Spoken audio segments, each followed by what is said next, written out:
This is the buy versus build, or buy or build roundtable talk.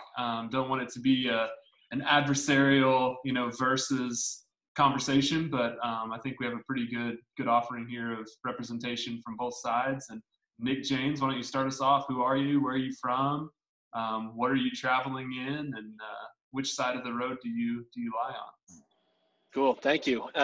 Yeah, like you said, Nick James. I'm the Overland Expo Director of Communications, and I'm sitting in my 2020 Jeep Gladiator, which I've been building up very recently. So that might give you an indication where I lie. I'll jump in. My name's Linda. I live in a 2016 Sprinter 4-wheel drive, low top, pop top van that I built and have lived in full time for 3 years now.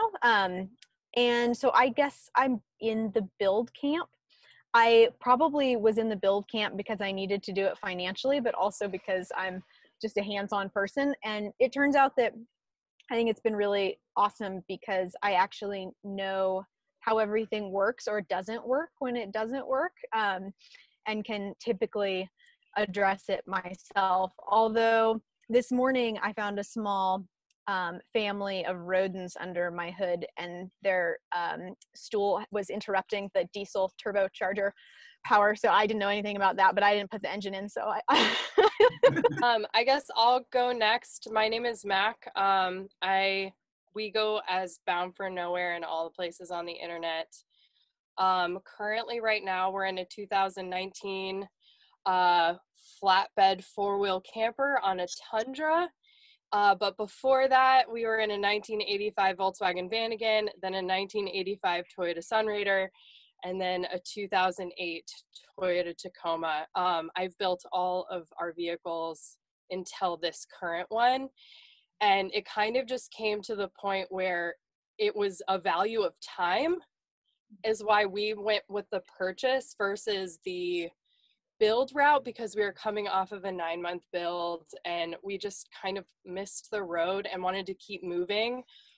So speaking of heavy builds, I think we have one more group left. Sorry, just a second. There's an airplane going over. I did not hear any of that. Did Zach just call us fat? Did you just call our girl? Never.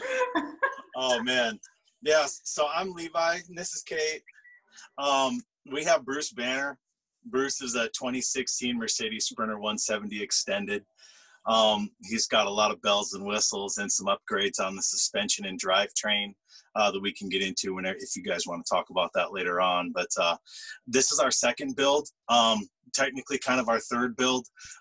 We did 2 builds on our first van. We pulled the entire thing apart and then redid it again. And that was a 2018 Mercedes Sprinter double slider door 3500. It was a really fun build. It was fun to do ourselves. We did it twice over on the road for the most part at like campsites and Home Depot parking lots and that kind of thing. Now we decided at that point that in our newest build, we wanted to do it with a company.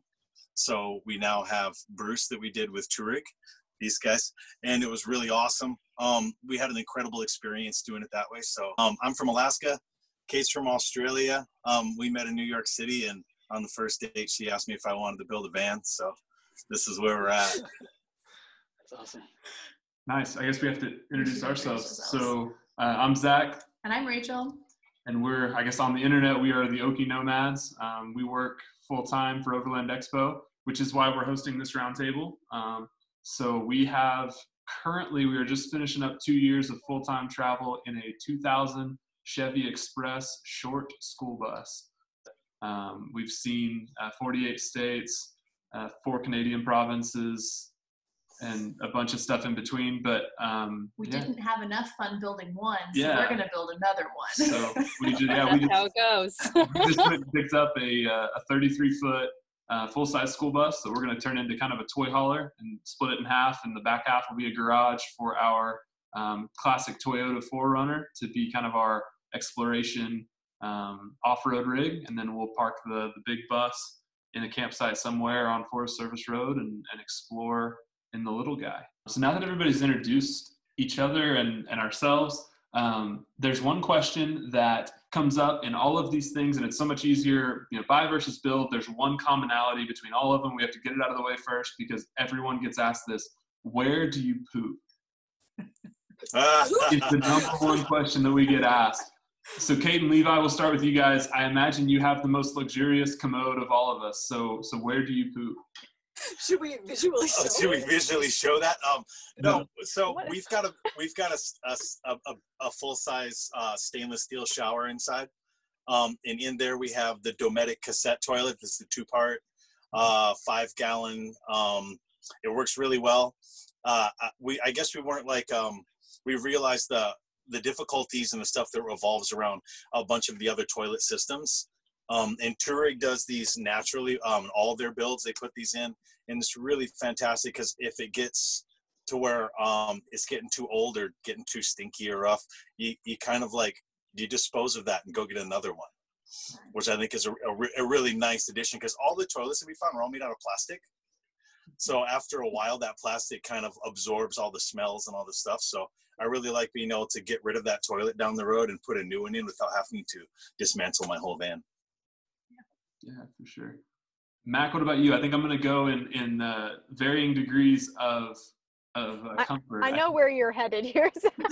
I don't think you're last. I think Nick might be the most uncomfortable in a regular. But Mac, where do you do your business? So actually, I think we might be we have a military standard issue shovel. And one of the builds that we completely rebuilt came with a toilet, and we ripped it out and turned it into a closet. So we have never had a bathroom in all of our 4 years of being on the road. We kind of use it as an evaluation point. If we're having a hard time finding a place to go to the bathroom, we're not out far enough. So that's usually like our metric system of gauging if we're doing a good job of finding camp spots. Nice. Gotcha. Right on. All right, so Linda, I think you have a similar setup in your rig. I do. I have a folding military shovel in the door compartment of the van, and I always dig appropriate LNT depth holes, which varies by environment. I burn my toilet paper. If I'm going to be in a place for a while, I'll dig a nice long trench. That way I don't have to dig every time. But yeah, it seems to work. Then there's some emergency wag bags in case you're like in the city and you can't, Yep. go in the park behind you like right now. we found it's really easy to find bathrooms everywhere. Like when you're on the road, if you're not on the bush, but if you're on the road and you're traveling and stuff, we found it's really easy to find bathrooms all over the place. It's never been a problem. Yeah, I've been avoiding them during the pandemic, and they're fewer and far between, but indeed, it's never been an issue for me. What about you, Nick?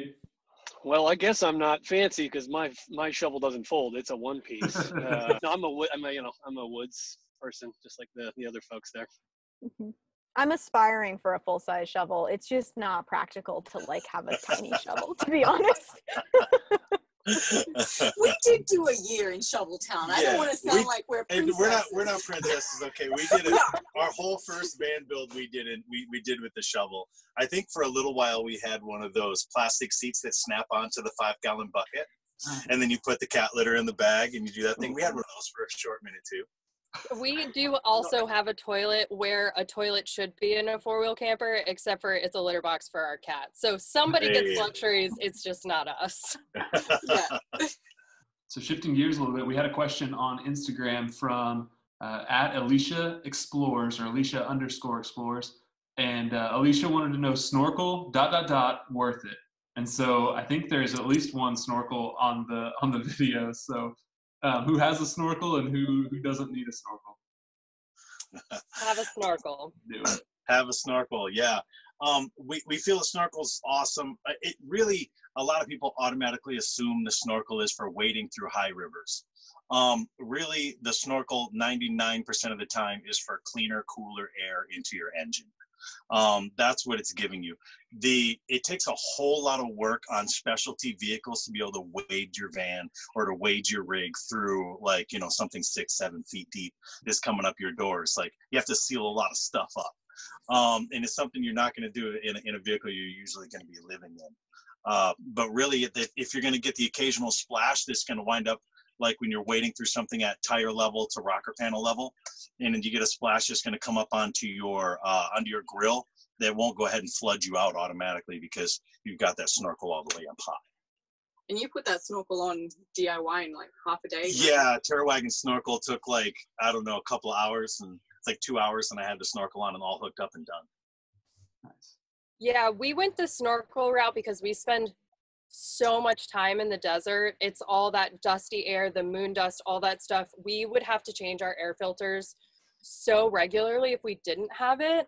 But that being said, on the second day of owning this vehicle, we really deeply submerged it and put the snorkel to use in that capacity as well. That's not the norm. It's only happened twice in the last year. On the Jeep, what's your favorite feature? What's your one thing that every vehicle has to have, or you've learned to kind of look for that in a vehicle? What's your favorite feature on the Gladiator? That's tough. And I realized while we were talking, I didn't sort of speak to one of the reasons I switched over and got something new and got a Jeep. Was really technology is big for me. I wanted to have modern traction control and navigation and Apple CarPlay and a robust electronic system that I know has not been hacked apart a bunch of times by, hooligans. Just having factory, I think when it comes down to factory toughness, robustness, whatever you want to call it, is big for me. And then I also moved over from an SUV to a truck because of the flexibility of being able to throw anything in the back. And I can still throw dirty stuff, wet stuff, anything in the back. And on my Land Cruiser, I was always sort of like playing Tetris in the back area of stacking and unstacking everything. And this way I can just throw dirty wood or, paddle boards or whatever back there, and not worry about messing up an interior. So what about you, Linda? What's your favorite feature in your van? I would say that my favorite feature of the mechanical van is the Agile off-road suspension upgrade we got a couple years ago. Total game changer in terms of the ride, which was really important because home-built vans tend to be a little extra heavy and a little unbalanced, which mine is. We did the rip kit on our first van, and that was the best feature we found on the whole build. Was how the van felt after we got that done. Pretty awesome. You no longer scared taking corners. No, it's amazing. And your stays in the cupboards. Yep, that's also nice. What about you, Mac? What was your... I emphatically back up what Linda said. I think that having a really dialed in suspension is everything. And I really feel like it was the downfall of our Sunraider build. We just could not find anybody that could just get our suspension right. And it was the ultimate reason why we got rid of it. We were afraid to drive it. I was afraid to take a 90-degree turn from a stop sign. And you can't take something like that off road. And our Volkswagen van, the suspension was so hard on that thing. So as soon as you get it off road and you get into any sort of you couldn't hear yourself think, your bones would be in different parts of your body than they should have been. So we have a Dobinson's heavy load suspension, complete overhaul on our truck, and it drives like it has no idea that there's a flatbed camper back here. So I think that a good suspension gives you confidence off-road, a comfortable drive, in any sort of condition, and it just gives you the confidence to know that you can go where you want to, and it can maintain whatever it is you have going on in your vehicle. What about you guys in the Touareg? What's your favorite aspect? Oh man, I mean, we can stick on that suspension note for a hot second. We did something special with ours, it's got some Agile off-road rip kit parts in it, but really the reason why we bought the particular van we did for our second build, even though it was an older year model, was because it had an entire powertrain and suspension upgrade. It's got a set of Dana 60s from a solid axle swap out in it. So basically it's running on the kind of solid axles that the Jeep's running on right now. It's fantastic. It's got an Atlas transfer case. It's a 3-to-1. You can run it in front wheel drive, rear wheel drive, whatever you want on the 4-wheel drive and high-low. And we wound up adding some suspension stuff when we did the build out to bring the weight capability and weight carry up with it. We did a set of huge 6-inch coilover Dirt Logic shocks in the front and added a lot of beef to be able to carry on a van that I think right now on the scale is probably about 11,750. So it does really well in the off-road, and we can't really feel the washboards so well. So it's good. That's crazy. Nice. Now, Mac's face when you said 11.7 was her eyes about 9,160 pounds. So we're up there with you. And that's wet and a fridge full of beer.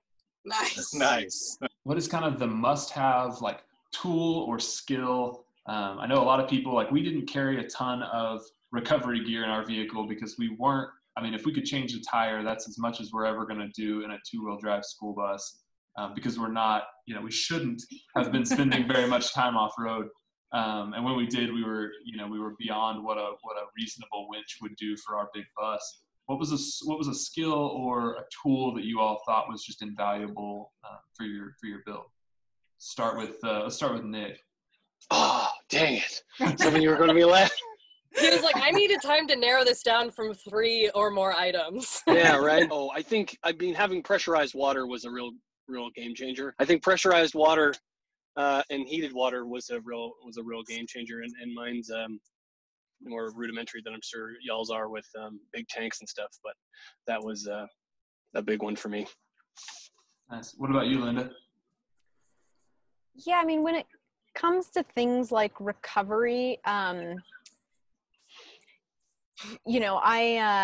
think that the best skill is exercising good judgment, and especially if you're by yourself and out of cell signal and you don't have a ton of tools on board, all of which are oftentimes my scenario. I mean, a shovel comes in handy. Just being thoughtful, I think, about what you get yourself into, and then thinking outside the box. Like, I don't have Max Tracks, but I have solid rubber mats on the floor, and there's carpets and random stuff lying around in an outdoor environment. There's options. So just being smart and thinking outside the box and reading your manuals too, that's really helpful. Yeah, for sure. What about you, Mac? I would say that in this current build, the piece of gear that I'm most excited about that we've never had before is a winch. We were definitely like the people who never thought about what they were getting themselves into, and we're constantly like getting stuck because technically speaking, our van again was one-wheel drive. And so we would just get stuck and we'd be like, oh my God, what are we doing? How are we gonna get out of here? And I think that bred a lot of experience and a lot of route reading and a lot of things that otherwise I feel like you have to like make some pretty serious mistakes to learn. But so many kind-hearted strangers that just so happened to come around the corner helped us because they had the appropriate gear. So when it came to building this vehicle, we were like, well, we're already spending all of our money. Let's just keep doing that and finally get the recovery gear that we've never had. And we see it as insurance for us, but also our way of kind of paying it forward for all the people who've helped us when we have not had the gear that we've needed. And that is in fact the case, because now we're a year in and every single time we've ever used our winch, it's been to recover other people and not ourselves. Nice. And it's because I'm an amazing driver, obviously, but it feels really good to have it and to come around the corner and see somebody in a position where they need help and to be able to help them. So it's not just for us, it's for everybody that we travel with and everybody that we come in contact with. So to be able to have a winch and then to be effective and use it on them to help them. It's my favorite because, yeah, it's a gift for us and everybody else. Love that. What about you, Levi? Well, on that recovery gear note and all that, since it was mentioned before too, before winches and everything, we really realized like the easiest tool to get out of most spots was a pair of Max Tracks. And we wound up loaning those out to so many people that were stuck in places that we could have winched them out, but I popped the Max Tracks off and threw them down on the ground and said, clean them off before you give them back. And everybody's always gotten out of whatever they were in. So, and we do really like our winch and stuff like that. It's awesome if you got to clear trees and stuff out of your way and whatnot. It's got a lot of great uses. But I really think our favorite number one thing for our van, like on this build, was definitely our shower. I love our interior shower and bathroom. It's like it's that one piece of creature comfort and luxury that makes you feel like you're like at home when you have to be in here 365 days a year. Yeah, I would agree with that. Whenever we added the toilet, it was a game changer because it just changed everything about how we could look at a campsite or where we were staying or how long we were in cities or any of that stuff. It changed. Freed up a lot. Yeah. No, and then I was just going to say, if I can, a really affordable and like important thing that was added to my van was just a air compressor, so we could up inflate and down deflate our tires as appropriate to the conditions. And that's been really, really helpful in both recovery and making the ride better. And if you crack a rear rim, like I have, because your van's heavy and apparently the stock Mercedes Sprinter rims are kind of chintzy and they just crack under normal sort of weight, then you can keep airing your tire up as you try and get it to someplace to fix it. It's great for blow up paddle boards and bicycles and everything too. Good point. Yep. One thing I really found to that point of recovery, this is the second answer that I edited myself. I'll go there. The land anchor. I never thought I'd need one, but when I go further out in the desert and stuff and there's not like a rock or anything to winch off of and I buy myself the Max Tracks aren't cutting it, the land anchor has been a lifesaver. It, adds, 70, 80 pounds to your rig, but man, when you need it and there's no one else around, it is a lifesaver. So, but that's, yeah. You should check out the Dead Man. Oh yeah, the one you bury. Yeah, that thing's pretty sweet. Yeah.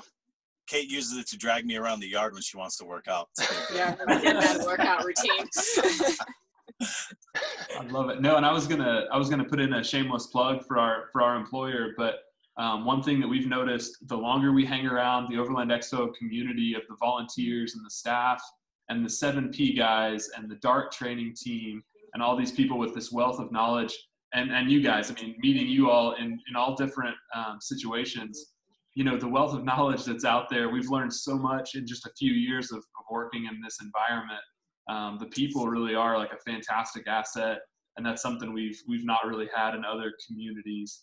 And so we've really enjoyed the skills that we've picked up just from, talking to Duncan at 7P, telling us to carry sandbags in the back of our bus. That man is incredible. He's fantastic. That man is amazing. And just sitting on a porch, with a beer, and he says, "Oh no, I could have gotten you out of that in no time. Just carry around empty sandbags, and if you get stuck in the sand, fill them up, and they make a track for you to drive out. You don't need Max Tracks." And it's just fascinating that stuff that you would never think of, and the people have just been so good. And so, just kind of like you were saying, Mac, the willingness to help and the friendliness and all of that has been really fun to be a part of. I really appreciate you being here, and thanks, and wave goodbye to the camera so we can get a cool moment at the end. Yay! All right, see you guys. Thank you so much. Bye. Thanks, guys. Take care and be well. Absolutely. And let's hope we can go play outside soon. Yes. For sure. See you guys. Bye.